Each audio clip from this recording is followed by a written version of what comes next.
Well, good afternoon, everybody. 1 o'clock here. At 2 o'clock, I'll look forward to having a chat with Big Jeff. But in the meantime, here are the next 1, 2, 3, 4, 5, 6, 7, 8 articles from the Wisconsin Law Journal regarding what I would consider the most unethical prosecutor in American history, but started watching the new version of The Staircase, and I would completely agree with David Rudolph, who said that Jim Harding is even worse than Ken Kratz. But anyway, let's focus on the sweaty prize first of all. I should have the first one up ready to go. Yes, I do believe I've got that one there. So let's click on share screen and go for it. So the Office of Lawyer Regulation has set a hearing for Ken Kratz. Once again, apologies. There is the perverted git. Madison, Wisconsin. Associated Press. A former Wisconsin prosecutor accused of rampant, wow, that's a new word, isn't it? We had racy, but now rampant sexual harassment, yes, will get a chance to persuade the state not to suspend his law license. The Office of Lawyer Regulation has asked the state Supreme Court to suspend Ken Kratz's law license for 6 months. The office has scheduled a 3-day hearing on the matter beginning June 19th in Appleton. Kratz resigned from his position as Calumet County District Attorney in 2010 after the Associated Press reported he sent a domestic abuse victim racy text messages in hopes of sparking an affair. It wasn't anything to do with the Office of Lawyer Regulation doing what they were supposed to do in the first place. It was because of the report. More women have since come forward accusing Kratz of sexual harassment. Kratz, now a private attorney in Appleton, has denied any wrongdoing. He said the OLR is out to get him. Well, it's about time, Kratz, you know. And yeah, you're certainly not practicing law anymore, as far as I know. And as soon as Making a Murderer came out, everybody was supplying information on what they thought of you as a lawyer. So next one, let's just get that one up. I say these are all pretty short. They're not very long articles, but they do give us a sense of the story when you put them all together. And I've done the next 8 for a reason. It's because next we'll look at the Greaseback Decision from 29th January 2012.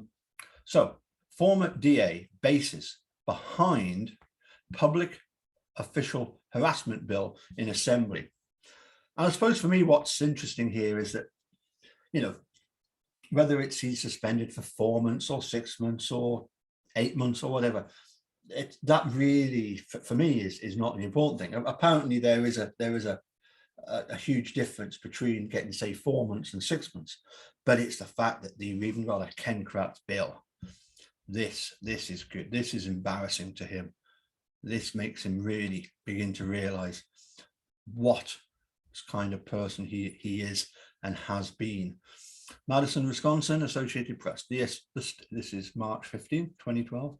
The State Assembly is poised to give final approval to a bill that would allow crime victims to sue public officials who harass them. The bill comes in response to former Calumet County District Attorney Ken Kratz. So this is Kratz's bill, and I like this word, sordid story. Kratz resigned from his post in 2010 after the Associated Press reported he tried to spark an affair with a woman while he prosecuted her ex-boyfriend who had battered her. The Assembly passed the bill in October, but the Senate tweaked the language this week and sent it back. The Assembly must agree to the changes before the measure can go to Governor Scott Walker for his signature.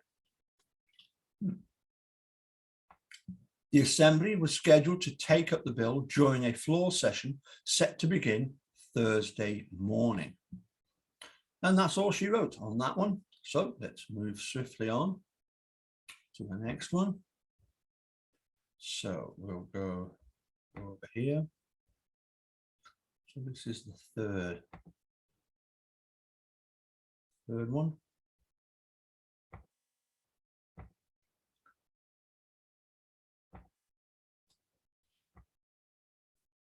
Assembly approves anti-harassment bill. And this is, let's get the date for this. This is March 16th, 2012, I believe. Yeah, my notes are correct. And I think this literally is the article. This is all it is. But, you know, and it doesn't matter how small the article is, the significance of the fact that we are getting Ken Kratz in the news regularly, and we're getting a complete rundown of blow by blow what happened. So Madison, the State Assembly, has given final approval to a bill that would allow crime victims to sue public officials who harass them. The bill comes in response to former Calumet County District Attorney Ken Rapist Kratz sordid, perverted story. Kratz resigned from his post in 2010 after the Associated Press, thank you Ryan Foley, reported he tried to spark an affair with a woman while he prosecuted her ex-boyfriend for domestic abuse. The Assembly passed a bill in October, but the Senate tweaked the language this week and sent it back. The Assembly agreed to the changes Friday afternoon on a voice vote with no debate. The bill goes next to Governor Scott Walker for his signature. Very good. The Kratz bill. Next. Oh dear, don't we feel sorry for Ken, eh? Having to go through all this embarrassment.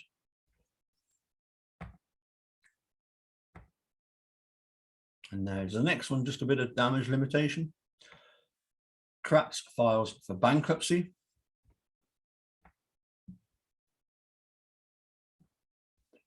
A former Wisconsin prosecutor accused of sending racy text messages to a domestic abuse victim has filed for bankruptcy. Ken Kratz's attorney, William Woodrow, so no longer Rob Bellin, who, as I say, I'm hoping to have another chat with him fairly soon. And the good news is he was telling me that his band, he plays lead guitar in a band called Mistrial. They're starting to pick up a few gigs now that we're coming out the other end of lockdown. And I said, well, same here, pal. So Ken Kratz's attorney, William Woodward, filed the petition in federal court on April 5. According to court records, Kratz said he has as many as 49 creditors and at least $500,000 in liabilities. Wow. And he's been putting a lot of his lawyer fees on the old credit card. Eh? Kratz resigned from his position at Calumet County District Attorney in 2010 after the Associated Press reported he tried to spark an affair with a woman while he prosecuted her ex-boyfriend for domestic abuse. I'm just thinking, of course, boasting about I am the prize. I have the six-figure salary. I have the $350,000 house. I have the $500,000 owing. Yeah, no. The woman has filed a federal sexual harassment suit seeking unspecified damages. The bankruptcy filing stayed all creditors' actions against Kratz, though freezing the case. The woman's attorney, Michael Fox, said he plans to dispute classifying the lawsuit as a debt. So yeah, Kratz is trying his best to try and wiggle out of it as usual, as most rats do. Trying to say he's not got any money, but anyway, we'll wait and see.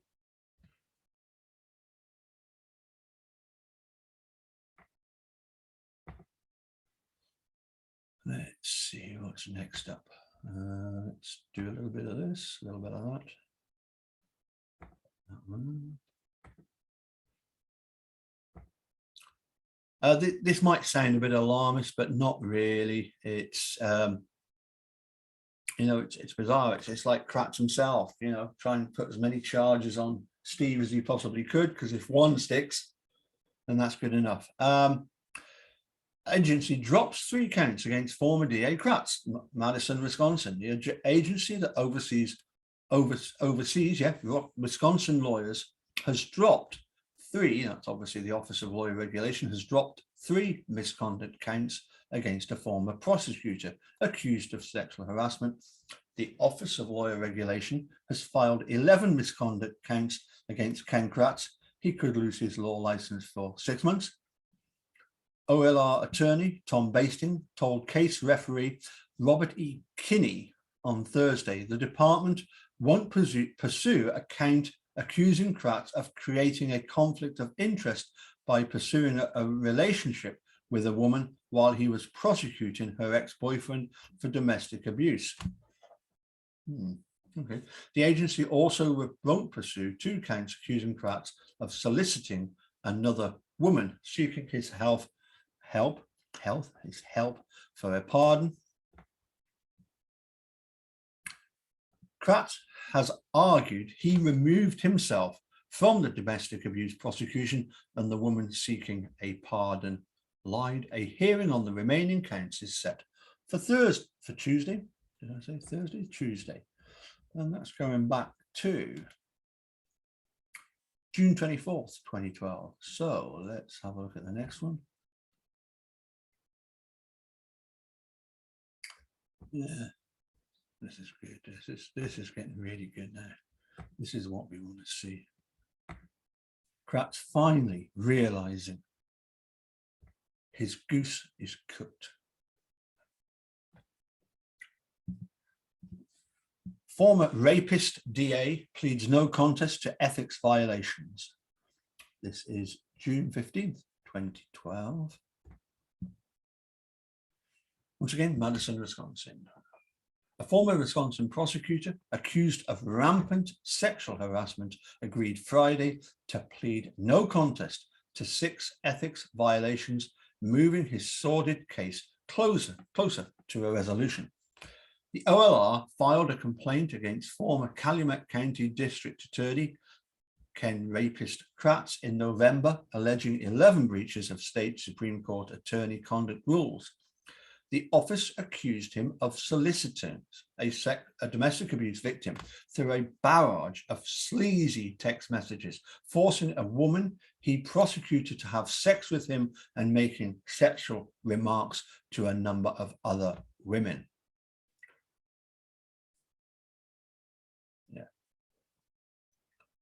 No contest to forcing a woman he prosecuted to have sex with him. He's pleading no contest to that because he knows that's the sick, perverted rat that he is. The office urged the court to suspend Kratz's law license for 6 months. He faces no criminal charges. Kratz said Friday that he has reached an agreement with OLR attorney Tom Basting to plead no contest to 3 counts alleging his text messages to the domestic abuse victim created a conflict of interest and amounted to sexual harassment and an offensive personality. He also agreed to plead no contest to another 3 counts alleging he made lurid comments to a pair of county social workers.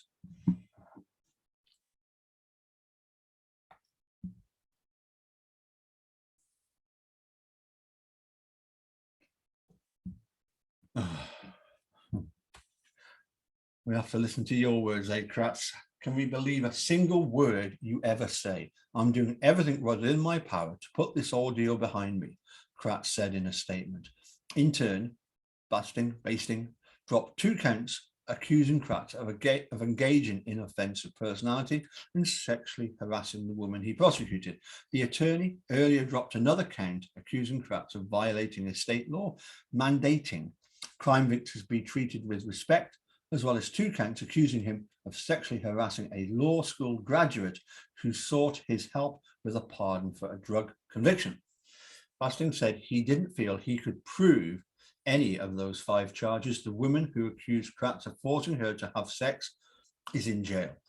The crime victim statutes don't specifically address Kratz's behaviour with the domestic abuse victim, and the law school graduate has left the state, he said.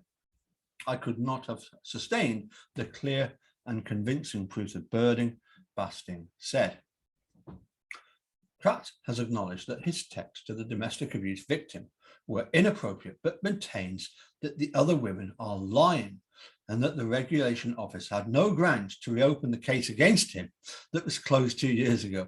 So because you got off with it the first time, you feel, statute of limitations or whatever, I've been found not guilty once, I should be found not guilty again. Oh, well, let's see. A hearing scheduled for Tuesday will focus on the severity of Kratz's punishments. The office at the OLR still wants Kratz to suffer a 6-month suspension. He will get a chance to convince a referee he deserves a lighter reprimand. The referee will make a recommendation to the state Supreme Court, and the 7 justices will make the final call.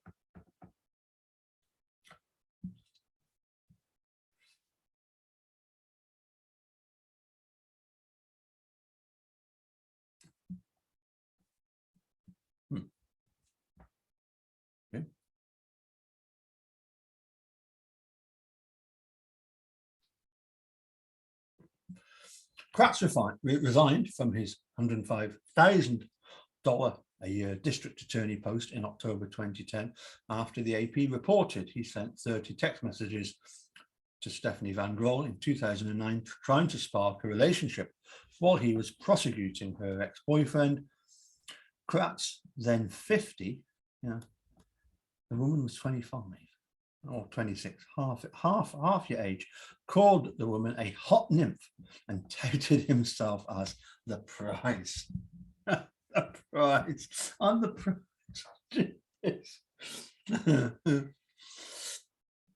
All I can say is I'm going to put the link to Stacy Seabrook's song, The Prize, and let you judge for yourselves. The woman went to the police, who forwarded the case to the State Justice Department. That agency concluded Kratz committed no criminal wrongdoing, but urged him to get someone else to handle the woman's case and step down as chairman of the State Crime Victims' Rights Board. Kratz complied with both recommendations. He also was ordered to report the text to the OLR.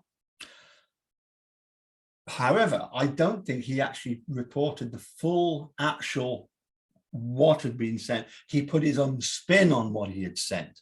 The office concluded he had acted inappropriately, but declined to discipline him and closed his case in March 2010.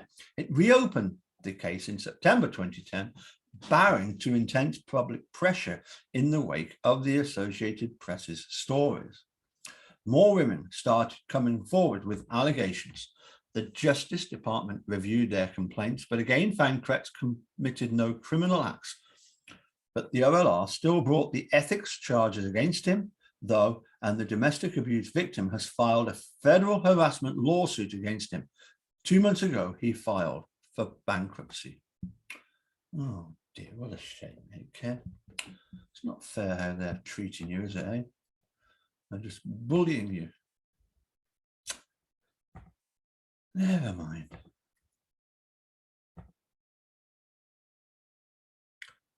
Again, this is special pleading. Addicted to sex.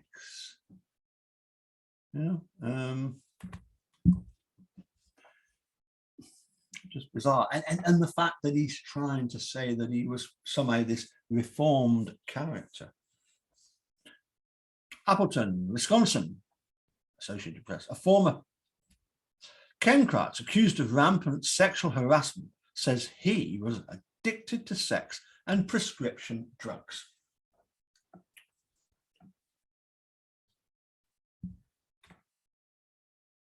The Appleton Post-Crescent reports. Ken Kratz testified in a state OLR hearing Tuesday. His sexual compulsions didn't affect his professional life until 2009, when prescription drugs lowered his inhibitions and he tried to spark an affair with a domestic abuse victim through a barrage of text messages. I'm surprised he didn't put that, that she came in and she looked very nice and it was her fault. Kratz resigned in 2010 after the Associated Press reported the text. He testified he'd put a gun in his mouth as criticism mounted. Yeah, but you forgot to do one thing, didn't you, Kratz, when you put that gun in the mouth? The OLR wants the state Supreme Court to suspend Kratz's law license. Kratz is trying to convince a referee at the hearing he has suffered enough.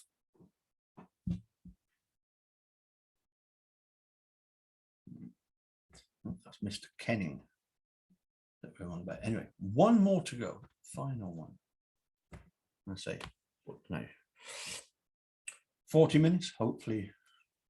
Well, obviously, by the time you watch this, sort of 10 minutes ago, and we'll get going with Big Jeff. But anyway, just let's do this this last one. So ultimately, the OLR decide on a 4-month suspension. A special referee, I think that was Kenning, is recommending a less severe punishment for Ken rapist Kratz. Retired judge, yeah, there we go, Robert Kinney, issued a report Monday recommending a 4-month suspension of former Calumet County District Attorney Ken Kratz's law license.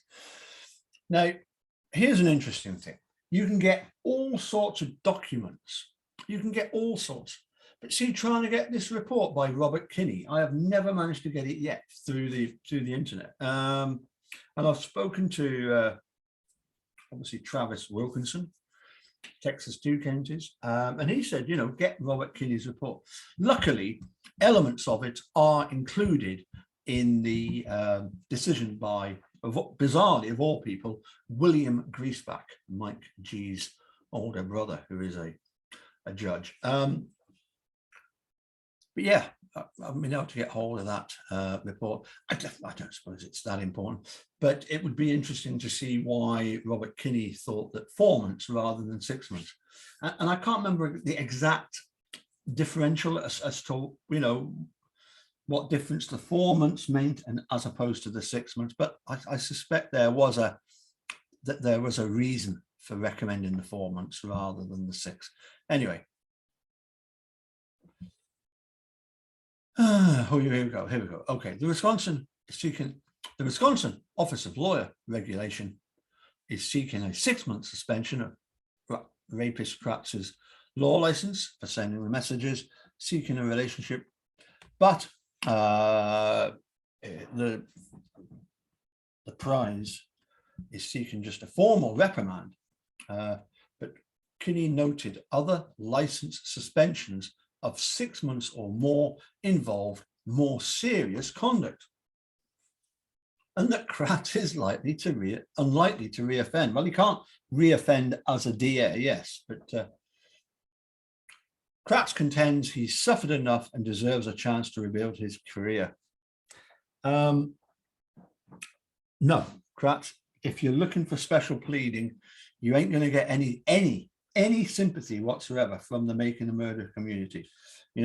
Yes, I do not condone people who have sent you messages to do with wanting you to die and all that kind of stuff, but and wanted to do stuff to, I think somebody said, they wanted to do something to your daughter. I don't believe you have a daughter. I think it's a son, but anyway, no. I don't necessarily wish you any physical harm, but when it comes to being a lawyer, I think you completely abused your power.